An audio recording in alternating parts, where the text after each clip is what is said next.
how to make my gooey and delicious triple chocolate brownies, the only brownie recipe you'll ever need.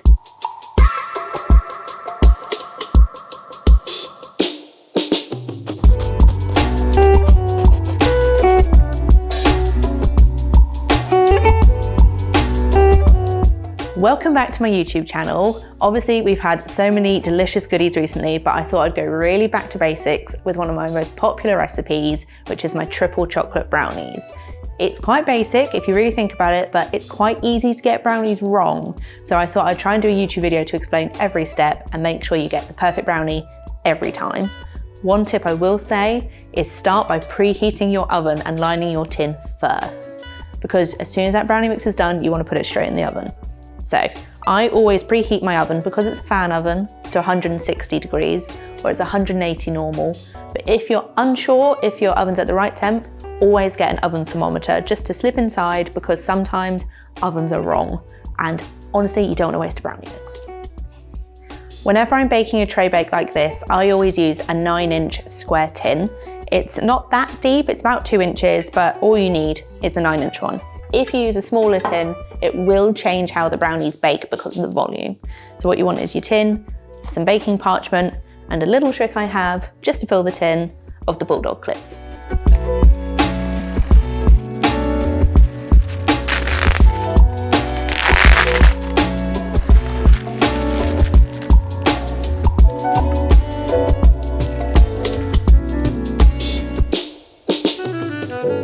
Once you've lined your tin, then you can get on with the baking. The key part to my brownie recipe is dark chocolate. And I know a lot of people do not like dark chocolate, but as you can see, I've got a lot of it here. This is about 3 kilos worth, and it's 70% cocoa content plus. I always find to get the perfect brownie mixture, you need that cocoa content to essentially create the perfect set. Say for example, you switch this bit to milk chocolate. It means your mix will be runnier, it might not set in the same way. And I know people don't necessarily like the flavor, but that's what the sugar's for. It counteracts the sweetness, and you can add in whatever flavor chocolate chips you want at the end anyway. So I always say dark chocolate is best. If you want to know which this one is, it's the Calabo one, and I'll link it in the description below because I bulk buy this stuff. It's great. So for my brownies, I use a base of 200 grams of dark chocolate and then 200 grams of either butter or baking spread. Both work, it's the same for me, but just 200 grams of each. And then I add them to a bowl and microwave them. If you don't have a microwave, just put it in a pan above the stove or a bowl above a pan of boiling water. Any method you have of melting chocolate works.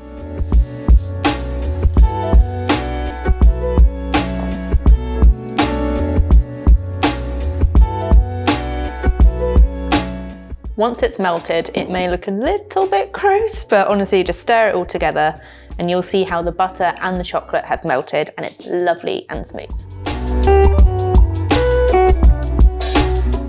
A lovely chocolatey mixture. Once you've mixed all your chocolate and butter together, you want to make sure you cool it for about 10 minutes. The cooling of this is going to help prevent ruining the rest of the mixture, because it's all about gentle folding and keeping the air in the mix. So make sure that's been cooled. Once it has, you can start to the next stage, which is whisking the eggs and the sugar. I tend to always use medium eggs in my baking these days. Sometimes it doesn't necessarily matter, like if you're baking a cookie, you can use a large or a medium, but I generally will stick to the rules of 4 medium eggs or 3 large when making brownies. For the sugar for my basic brownies, I tend to just stick to caster sugar. It's an all-round sugar that everyone's got. If you wanted to make it a little bit more caramel flavored, you can use light brown sugar, but honestly, caster's great.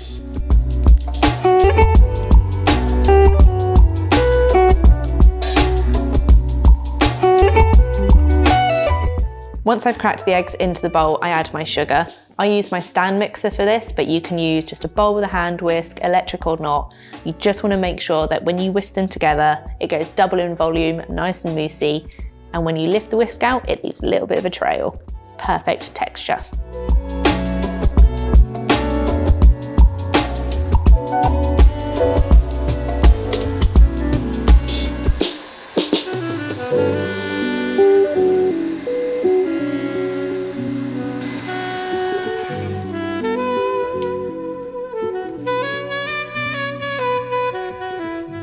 Once your eggs are nice and whisked, you want to add your cooled and melted chocolate.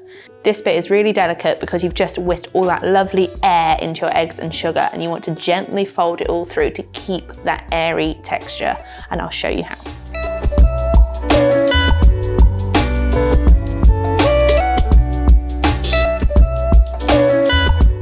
When I fold, I just gently turn my spatula through the mix, and as you can see, it all mixes together, but none of the air is deflating.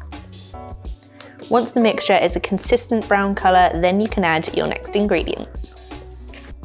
I tend to use plain flour because you don't want any raising agent in your brownies, because you just want to keep it nice and firm and gooey.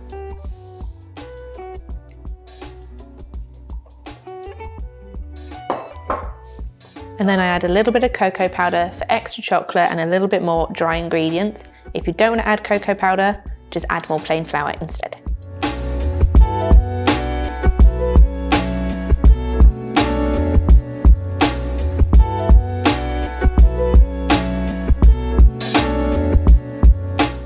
Once everything's folded together, you have a lovely and thick brownie mixture, and this is where you can add the chocolate that you want. Obviously, mine is triple chocolate brownies today, so I'm going to add white milk and dark chunks. Whether you want to use shop-bought chips or a bar of chocolate that you just chop up or break up, it's entirely up to you, both works. I tend to use the cheapest supermarket chocolate I can find, just break it up into pieces and chuck it in the mixture.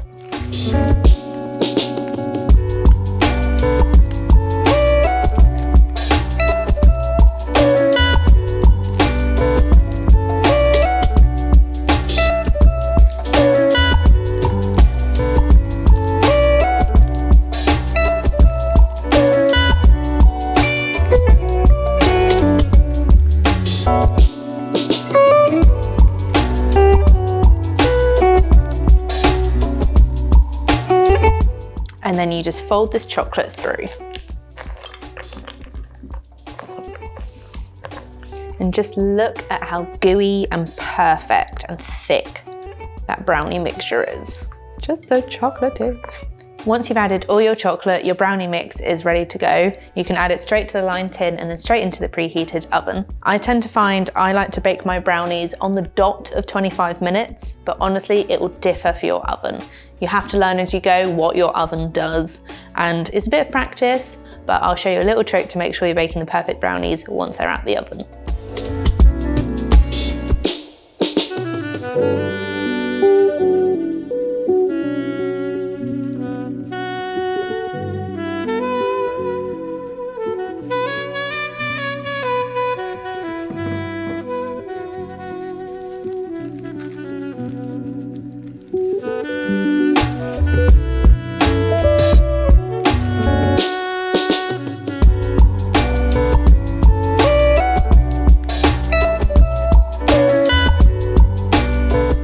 Once it's all in the tin, it's ready to bake.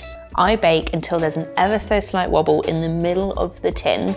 I know that seems weird. With cakes, you don't want a wobble, but brownies, you do. This is what's gonna make the perfect fudgy texture.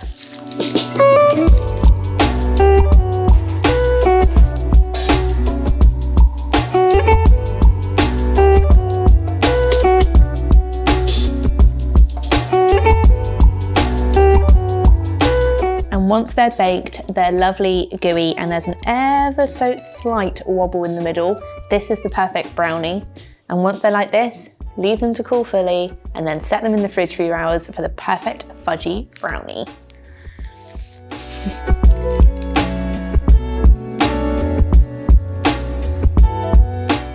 Once they've been set in the fridge, they are the perfect gooey texture.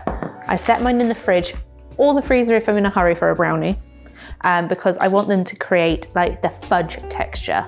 And obviously if you like a warm brownie, you can then heat them again later in the microwave or the oven if you want that gooey loveliness. But I don't know if this is controversial, but I really like a cold brownie. So they're easier to cut up as well, and it just firms all the lovely chocolatiness together, and they're so much easier to portion.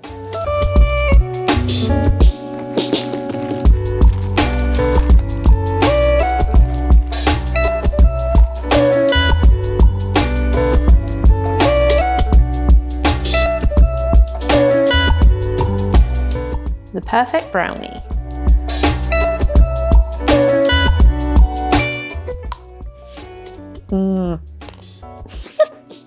Oh, chocolate.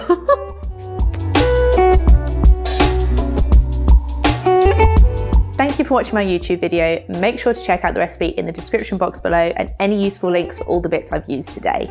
Come back next week for another delicious recipe.